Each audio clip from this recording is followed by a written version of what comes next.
Duela 4 urte, Gipuzkoako Foru Aldundira iritsi ginenean, argi genuen epe luzeko kudeaketa aurreikusi behar genuela. Erabakiak ezin zirela eguneko beharretara mugatu eta gure begirada etorkizunean jarrita izan behar genuela. 2007-2011 kudeaketa plana adostu genuen eta bertan finkatu genituen legegintzaldiaren helburuak.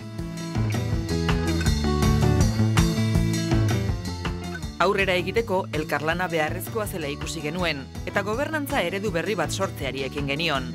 Kultura politiko berria da hori, gure egiteko modu berria. Batetik lidergo partekatua, erakunde guztiekin elkarlana. Udalekin bereziki, baina erkidego, estatu edota Europako erakundeekin ere bai.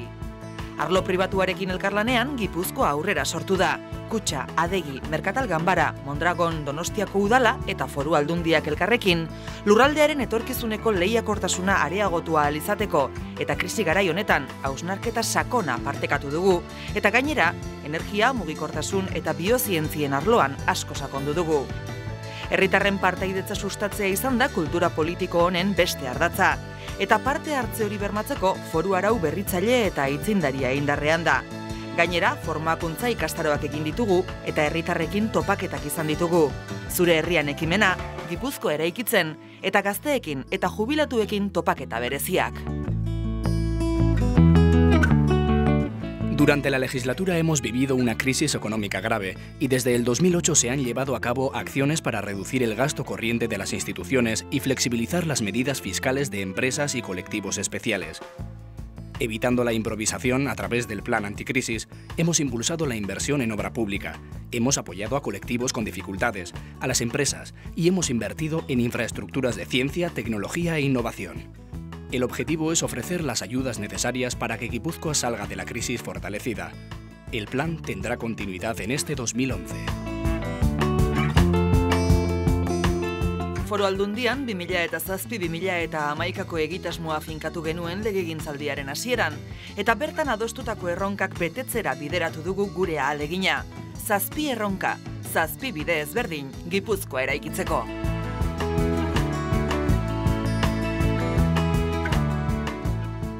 Hemos conseguido revolucionar nuestra red de carreteras de alta capacidad, dejando prácticamente completada la rotonda de Gipuzkoa. A su vez, apostamos por las nuevas tecnologías para gestionar esta red de carreteras optimizando su uso.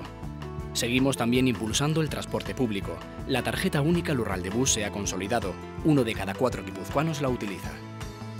Además de en los autobuses adheridos a la tarjeta única, la Diputación ha impulsado y cerrado el acuerdo para que la tarjeta única sea operativa también en los servicios ferroviarios de Renfe y Euskotren. Pasajes está inmersa en una regeneración que ya no tiene vuelta atrás. Ya se han llevado a cabo 21 actuaciones importantes que no tienen por qué esperar a la construcción del puerto exterior y el diseño de toda la bahía está acordado.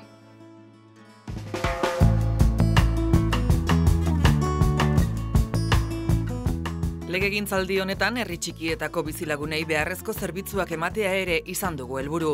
Landa Gipuzko 32 izeneko programaren bitartez, 40 milioi euro baino gehiago erabili dira, 1000 biztanle baino gutxiagoko herrietan urbanizazio lanak, erabilera anitzeko guneak, bide eta errepideak eta ur hornidura hobetzeko.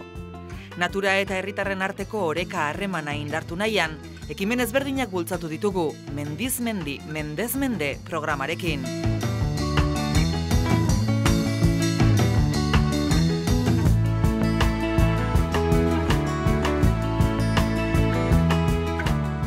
Ingurumena zaintze aldera eta Gipuzkoak zaborrarekin zuen arazo larria ikusita, hondakinen tratamentu integrala landu dugu. Birziklajea, konpostajea eta azken zabor hondarraren erabilera energetikoa bere baitan hartzen dituena. Egun, hondakinen 40% birziklatzen bada ere, 2016ko 60% birziklatu nahi dugu. Horretarako noski, ezinbestekoa izango da dagoeneko hain emaitza onak ematen ari den 5. kontenedorearen sistema lurralde osora zabaltzea materia organikoarekin kalitatezko konposta egiteko. San Markosekoarekin egin dugun bezala, gaur egun Gipuzkoan dauden zabortegiak ixteko neurriak hartu ditugu. Zubietan dagoeneko eraikitzen ari den erraustegiak beste irtenbiderik ez duen zaborra erreko du eta energia sortuko du. Urari dagokionez, Ibiurrekin urtegia sarea burutu da, eta Jaizkibelen zulatzear diren putzuekin lehortearen aurkako neurriak burutuko dira.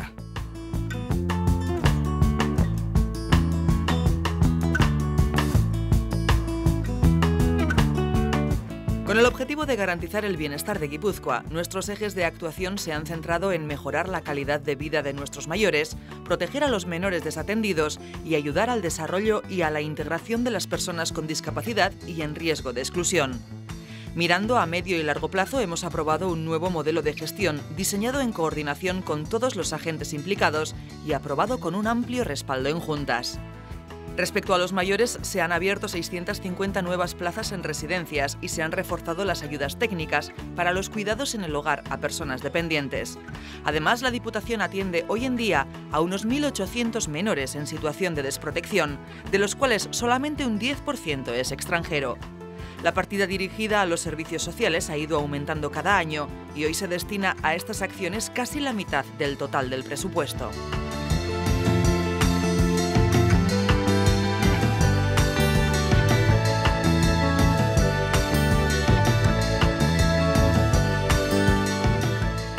Kulturak, euskal nortasuna eraikitzen laguntzen duten elementuek ere kezkatu gaituzte.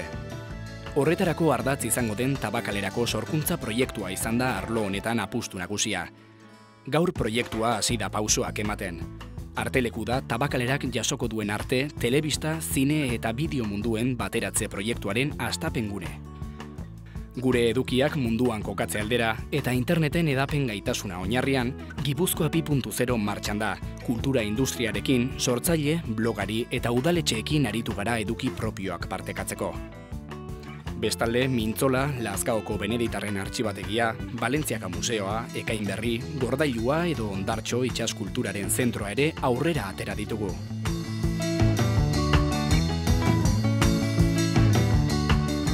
Fortalecida en estos tiempos de crisis, nuestra apuesta por la competitividad ha estado presente en toda la legislatura.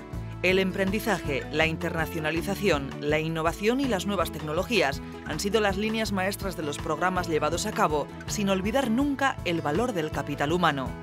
Se han llevado a cabo 2.336 proyectos de empresa, creando más de 4.700 puestos de trabajo. Hoy Guipúzcoa se mantiene a la cabeza en inversión de I+D, lo que muestra la apuesta estratégica del territorio por la innovación como diferencial competitivo.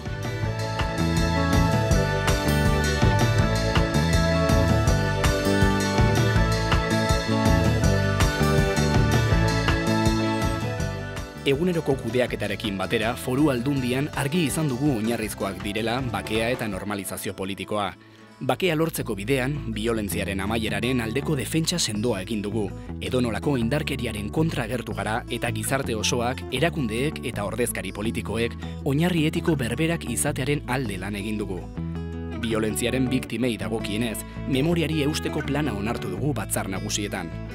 Normalizazio politikoaren ildotik, Euskal Herria herri bat dela hartu dugu abiapuntutzat. Eta herri garen heinean, gure etorkizuna erabakitzeko eskubidea dugula. Eskubide demokratiko ukaezina da hori. 4 urte, kudeaketa plana, 22 estrategia, 528 ekimen, 2007an aurkeztutakoa bete dugu, hitza bete dugu.